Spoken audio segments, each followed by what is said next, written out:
How can a genie be liberated any more than she is liberated? She is what she is, you know? She's not the housewife. Barbara Eden, who is 93 years old, has just demonstrated why Hollywood does not stop talking about her. In the book, I Dream of Jeannie star, the wild confessions are at long last being revealed. JFK's secret phone number, the scandalous belly button controversy that nearly led to her termination, and the shocking advance made by Tom Jones while they were both married are all examples of scandalous situations. But that is not even the most juicy part of the story. Wait until you hear the truth about what actually occurred on set with Larry Hagman, and the reason why she chose to remain silent about it for half a century. The 23rd of August, 1931, found Barbara Jean Moorhead being born in Tucson, Arizona. She was given the name Barbara Eden.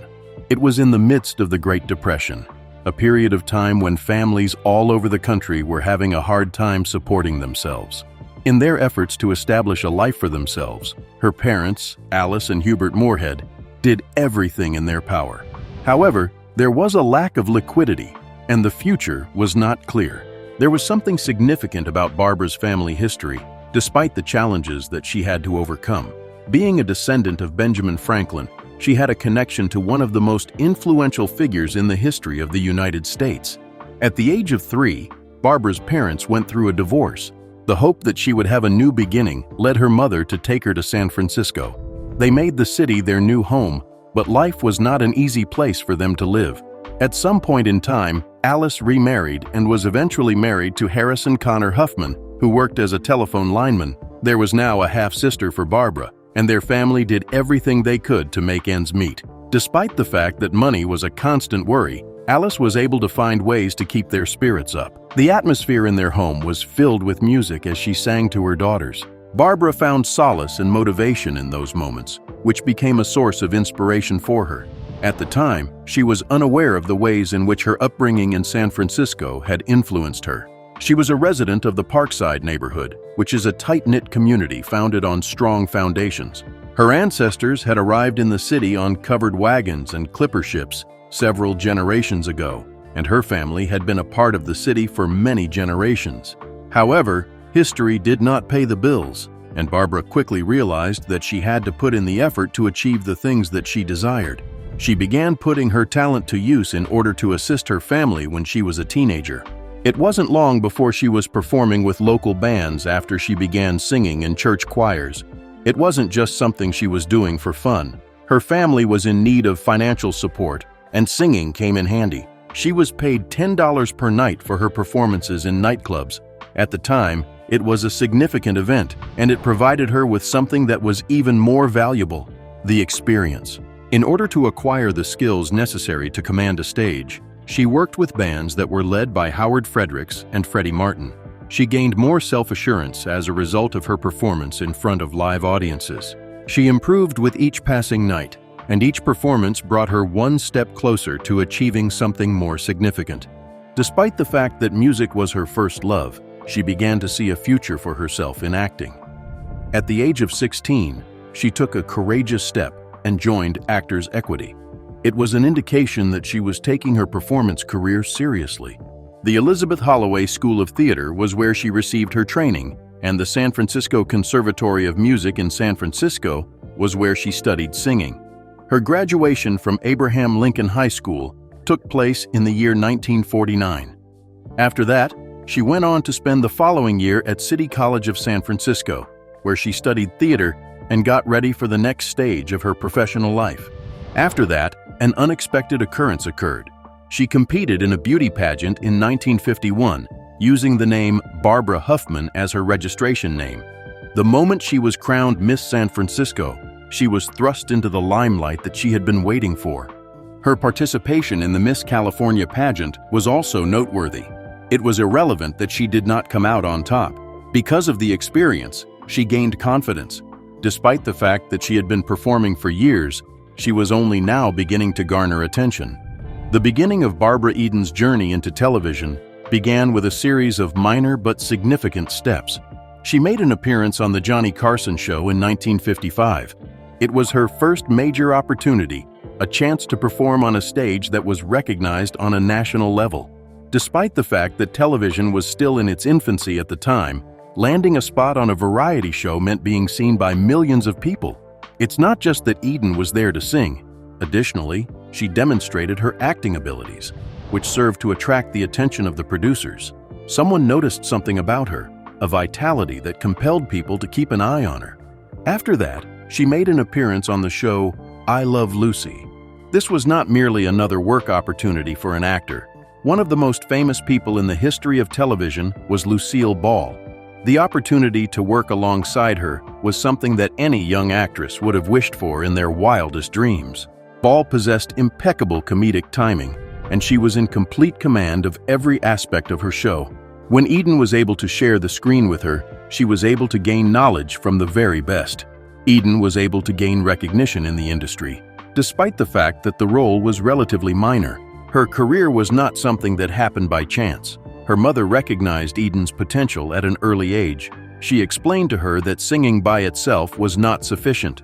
Her performances lacked the emotional depth that she possessed, and acting could help her make up for that. This piece of advice was taken very seriously by Eden, and she decided to enroll in the Elizabeth Holloway School of Theater. Through training, she gained the self-assurance and the skills necessary to take on more challenging roles. She began to secure appearances as a guest on well-known television programs. Highway Patrol, Private Secretary, The Millionaire, and Perry Mason were just some of the shows in which she appeared as a versatile character. She gained valuable experience from each of these roles, even though none of them were leading roles. Challenges were presented with each new set.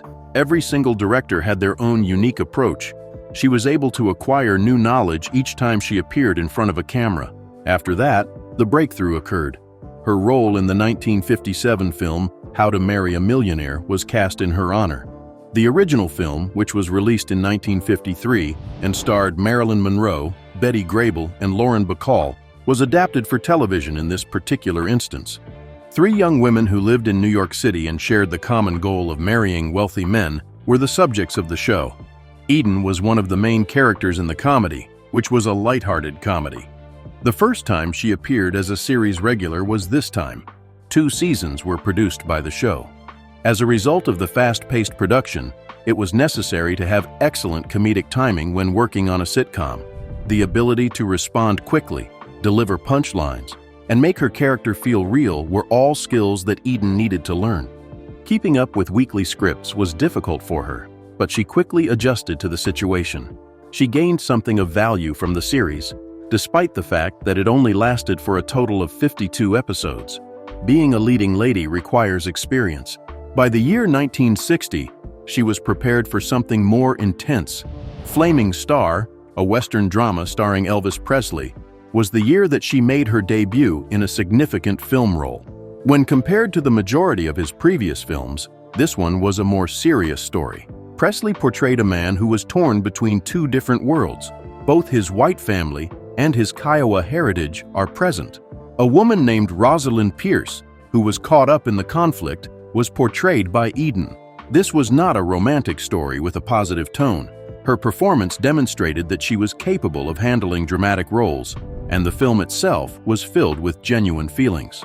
The film Flaming Star was well received by critics and ended up reaching the number 12 spot at the box office. It was demonstrated that Elvis Presley was more than just a singer by the fact that he received praise for his acting. In the year that followed, Eden played the role of a character in the science fiction adventure film Voyage to the Bottom of the Sea, which was directed by Irwin Allen. She took on the role of Lieutenant Kathy Connors this time around. The film was a combination of action and futuristic storytelling, and it was about a crew of a submarine that was confronted with a global catastrophe. The popularity of science fiction was growing, and this movie went on to become one of the most successful examples of the genre. In Eden's case, it was an opportunity to demonstrate that she was capable of performing a variety of roles. She had demonstrated that she was not restricted to a single style by demonstrating that she had gone from comedy to drama to action. In spite of these achievements, breaking into the Hollywood industry was not an easy task. There was a large number of young actresses competing for a prominent position in the industry. During each audition, there were dozens of other people to compete with. Eden had to put in more effort in order to distinguish herself by virtue of the fact that she was rejected. It was in 1965, when Barbara Eden played the role of Jeannie in the film I Dream of Jeannie, that her life was irrevocably altered. The television program was a fantasy sitcom that was created by Sidney Sheldon. It aired for a total of 5 seasons, beginning on September 18, 1965, and ending on May 26, 1970. The one role that made Eden a television star was this one. A 2000-year-old Jeannie who was playful, mischievous, and deeply devoted to her master, astronaut Tony Nelson, was the character that she assumed in the show. When it came to the character, Eden brought more to the table than just charm and magic tricks. She imbued Jeannie with a sense of humor, intellectualism, and personality. Prior to the casting of Eden, the show was supposed to have a solemn atmosphere. However, this quickly shifted after she was cast. She possessed a natural comedic timing that contributed to the show's enjoyable and humorous atmosphere. It was the chemistry that she shared with Larry Hagman, who played Tony Nelson, that ultimately became the driving force behind the series. Tony was a rational and disobedient individual. There was a lot of energy and impulsiveness in Jeannie. All of the episodes were entertaining because of their persistent pushing and pulling. As soon as Tony's space mission deviated from its intended path, the story began. After crashing into the sand on a deserted island, he discovered an old bottle that had been buried there. When he opened it, smoke began to pour out, and all of a sudden, a stunning woman materialized before him. First, she introduced herself as Jeannie, and then she declared Tony to be her teacher. Before he knew it, she had used her abilities to get them off the island and back to his house in Cocoa Beach, Florida. He couldn't believe what he was seeing, but she had done it before he even realized it. His life of peace and quiet came to an end at that very moment. Jeannie had the intention of assisting Tony, but her magic more often than not caused more problems than it solved. Whether she was attempting to make Tony's life easier or to impress his boss, things always ended up spiraling out of control without her knowing it. Tony was forced to conceal her identity from his friends and co-workers, which made the situation even more difficult. This was eventually discovered by his best friend Roger Healy, who was portrayed by Bill Daly, and he enjoyed every single second of it. Nevertheless, Dr. Bellows, a psychiatrist working for NASA, was always suspicious. Whenever something seemed out of the ordinary occurred, he was convinced that Tony was concealing something. Eden continued to feel a strong connection to the character even after the conclusion of I Dream of Jeannie in 1970. As a result of the show's continued popularity and reruns, new generations fell in love with Jeannie's exploits. Despite the passage of several decades, Eden continued to be recognized for her performance in the role, which she reprised in reunion specials. On the other hand, Larry Hagman was an exceptionally talented actor, but his behavior on the set of I Dream of Jeannie was anything but typical. He had the ability to change his mood without any prior warning, and his outbursts frequently left those around him in a state of shock. However, he would not simply complain about a script if he did not like it. He elevated the situation to a higher level. Urinating on the scripts, or even on parts of the set, was something that he did on multiple occasions. It wasn't just a random outburst of anger. The cast and crew were forced to deal with it on a regular basis as it became a problem. It wasn't just his tendency to lose his temper that made him unpredictable. It was driven by a desire to escape. During the early seasons of I Dream of Jeannie, Hagman experimented with amphetamines and nicotine in the hope that these substances would assist him in maintaining his energy levels and in controlling his weight. He was so oblivious to the fact that they were addictive. Over the course of time, they had a significant impact on his behavior. Even though he eventually left, the damage had already been done by that point. The tales that recounted his wild antics continued to grow. On a particular day, he arrived at the set dressed as a gorilla for no apparent reason at all. One more time, a group of nuns came to visit the studio, and they happened to walk right into one of his most difficult moments. He was yelling, cursing, and swinging an axe around, and he was completely oblivious to the fact that they were actually there. It was eventually the network that intervened. In the hopes that it would be beneficial, NBC suggested that he visit a therapist. However, rather than attempting to calm him down, the therapist suggested that he investigate the effects of LSD and marijuana. That piece of advice did nothing but make things even more difficult. On the other hand, his co-star Barbara Eden witnessed everything firsthand. Despite the fact that she never denied the fact that he could be challenging, she also acknowledged something very significant. The show was able to benefit from his wild energy in some way. I Dream of Jeannie became even more entertaining as a result of the tension established between their characters as a result of this. Despite the fact that things were chaotic behind the scenes, their chemistry managed to keep the audience interested. It was in Hagman's later years that his personal struggles finally caught up with him. He was forced to undergo a liver transplant in the middle of the 1990s as a result of his drinking problem, which led to serious health problems. In spite of the challenges he faced, he continued to perform until the year 2012, when he passed away at the age of 81. In Hollywood, Barbara Eden experienced her own distinct and unforgettable moments. During the year 1969, she made an appearance on the popular variety show This Is Tom Jones as a guest actor. While they were recording, Tom Jones made a move on her that she did not anticipate. Despite the fact that they were both married, he did not appear to care about this fact. Eden recalled, at a later time, how she had reminded him in a courteous manner that she was married. "What does it matter?" Jones simply smiled and said, "I too am." Indeed, that was not the only instance in which a well-known man showed interest in her. It was at an airport in 1957 that she and John F. Kennedy first met. As a subtle but unmistakable invitation, he presented her with a note that contained his phone number. The story became one of many fascinating moments in her career, despite the fact that she never received a call from him. In spite of everything, Eden maintained her professionalism. In spite of the fact that Hollywood could be overwhelming, she never allowed it to alter who she was. Both The Carol Burnett Show and The Sonny and Cher Show featured her as a collaborator. The Sound of Music and Gentlemen Prefer Blondes were two of the plays that she starred in during her time in the theater. Her album, which was titled Miss Barbara Eden, was even released in 1967. By concentrating on her work rather than the distractions that were going on around her, she was able to maintain her career for decades. However, the controversy surrounding her so-called belly button caused a greater uproar in the media than anything else in her career.